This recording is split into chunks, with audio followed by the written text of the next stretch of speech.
Qui n'a pas détesté Gbagbo?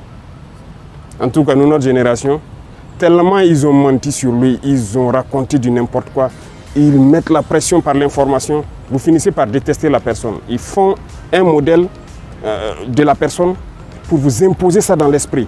Vous finissez par détester la personne, on l'amène à la CPI, après on lui dit qu'il n'y a rien, il est coupable de rien. C'est sérieux ça? Kadhafi, on a laissé Kadhafi mourir. Voici les conséquences ici. Dictateur, il a fait ci, il a fait ça par leurs organismes.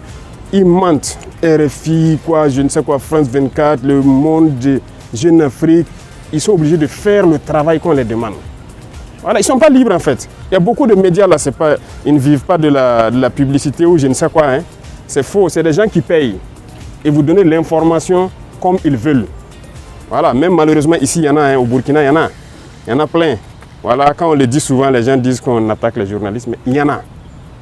Je pense qu'il faut faire le choix entre gagner son pain, mais aussi aimer sa patrie en fait. C'est vrai, eux, ils se battent pour leur patrie. Hein.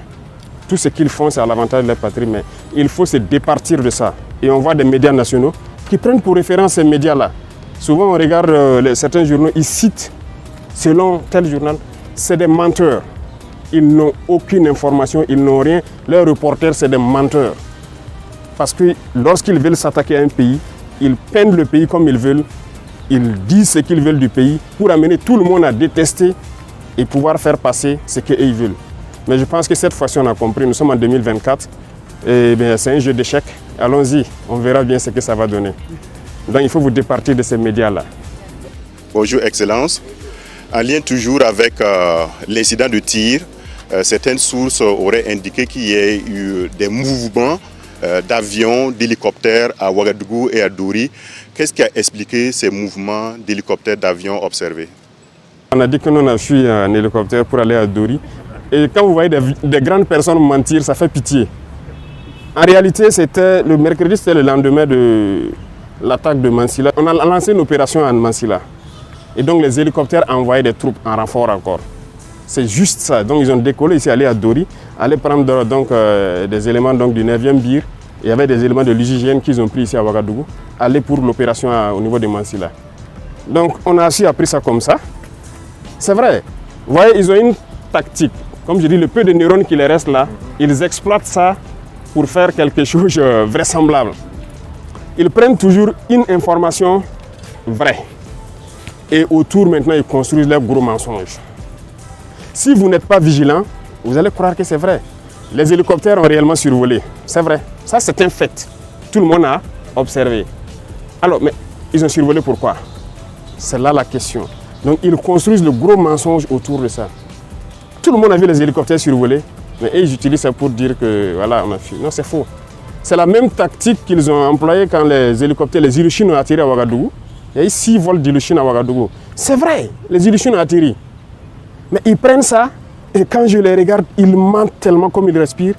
Ils construisent quelque chose de gros autour, que c'est des Wagner et des militaires maliens qui sont venus. Bon, moi, je ne dirais pas militaires maliens, c'est des militaires de l'AES. Donc, ils sont militaires maliens, nigériens, sont libres de venir au Burkina quand ils veulent, comme ils veulent. Mais c'est faux. C'est archi faux. Les Russes sont déjà ici. Ils travaillent ensemble, ils sont là. Pourquoi encore on va faire venir? Oh, ben, ils n'ont pas pu nous aider à faire ce qu'on veut. Ça ne veut rien dire. Secondo, je peux vous rassurer, ces avions, par exemple, qui ont atterri, les hélicos, je vous ai expliqué, les avions, c'est du matériel des Nations Unies. Après la fin de la mission, les munitions sont restées à Gao, à Bamako, un peu partout. C'est le bateau Tombouctou qui avait commencé à prendre nos munitions d'ailleurs pour évacuer vers Bamako. Ils ont détruit ce bateau-là. Donc on a trouvé d'autres moyens d'envoyer ça là-bas. Et là, c'est des munitions qu'on a ramassées venir. Et il y a des munitions même d'autres pays qu'on va détruire ici. Donc il y a une structure des Nations Unies qui est la UNMAS, qui est au courant de l'opération, qui doit même superviser cette opération ces 2 jours-là. C'est des munitions donc, de la mission qu'on a ramassées. À Gao, on avait une FPU et à Tombouctou, on avait nos hommes.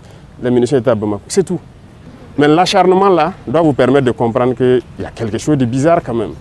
Donc c'est faux. Les mouvements d'humeur, c'est faux. Il n'y a rien eu.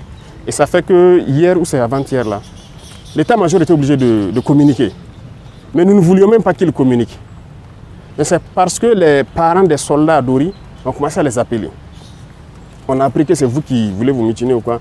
Les enfants disent, ils sont en opération même. D'autres sont vers Manzila, d'autres sont vers Bani en opération. Et les parents les emmerdaient beaucoup. Donc ils ont demandé à ce que, est-ce que l'état-major peut communiquer vraiment pour qu'on arrête de les emmerder, de les laisser se concentrer sur leurs opérations. Vous voyez ce qu'ils font? C'est pas bien. Sinon, il n'y a rien, absolument rien. C'est leur souhait peut-être. C'est leur souhait, mais ils ne verront pas ça se réaliser. Non, c'est une injure à nos soldats. Nos soldats sont beaucoup plus intelligents qu'eux. Ils savent ce qu'ils font, ils savent où est le pays, ils savent où on part. Excellence, dans certains milieux, on a même parlé de vacances du pouvoir et qu'au sein de l'armée, il y aurait des tractations pour désigner votre successeur. Est-ce que vous avez été tenu au courant de cette dite tractation? Si c'est vacant, qu'ils viennent prendre. Puisqu'ils ont dit qu'on a fui aller au Niger, non. Ils n'ont qu'à venir prendre. Ils assaillent là-bas pour faire quoi? Ils n'ont qu'à venir eux-mêmes venir prendre. Ils n'ont rien compris en fait. Mais comprenez-les, s'ils ont été payés et qu'ils n'ont pas atteint leur objectif, ils sont obligés de mentir pour justifier ce qu'ils font. Et ce n'est pas eux seuls. Vous voyez les Djibril Bassolé et autres là, ils se baladent à travers le monde, ils mentent, ils composent avec les terroristes pour tuer des Burkinabés, croyant qu'ils peuvent faire changer des choses. C'est révolu ça. Les gens ont compris. Donc il faut leur dire peut-être si c'est vacant, ils n'ont qu'à venir. Ils viennent prendre. Ces gens n'ont rien, ils n'ont pas d'enfants, ils n'ont rien dans l'armée. Et c'est vous qui vous asseyez là-bas pour essayer de manipuler les enfants d'autrui, espérant faire ce que vous voulez. Est-ce qu'ils sont intelligents? Ça, il dit c'est une insulte. C'est une insulte même au peuple burkinabé de prendre les gens pour des enfants, raconter des balivernes et croire que les gens vont avaler ça. Non, les gens sont intelligents. Nous sommes en 2024. Voilà, c'est plus les années où les gens peuvent voir des informations comme ça et puis bondir dessus et tout. Mais retenez qu'ils ont plusieurs objectifs. C'est le chaos, c'est déstabiliser le Burkina parce que notre ligne de conduite ne les plaît pas. Et ça nous réconforte. Ça nous réconforte, ça fait que nous, on veut aller vers notre objectif qu'on s'est assigné. Donc n'ayez pas de crainte à cela en fait. Beaucoup d'informations sont sorties, comme vous l'avez dit.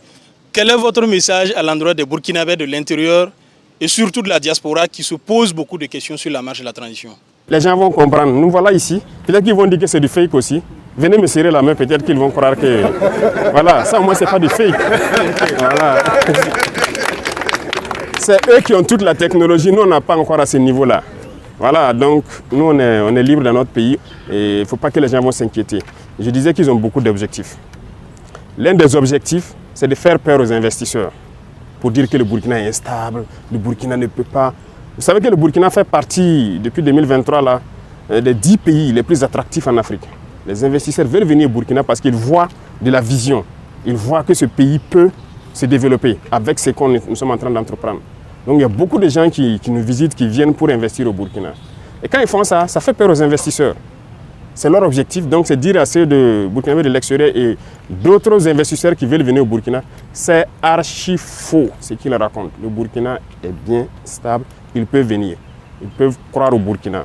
Et tous ceux qui sont à l'extérieur, tous ces médias mensonges-là, c'est du fake qu'ils racontent. Voilà, c'est l'un de leurs objectifs. Ils ont un plan en tête, c'est sûr. Mais nous sommes aussi au courant, on les attend de pied ferme.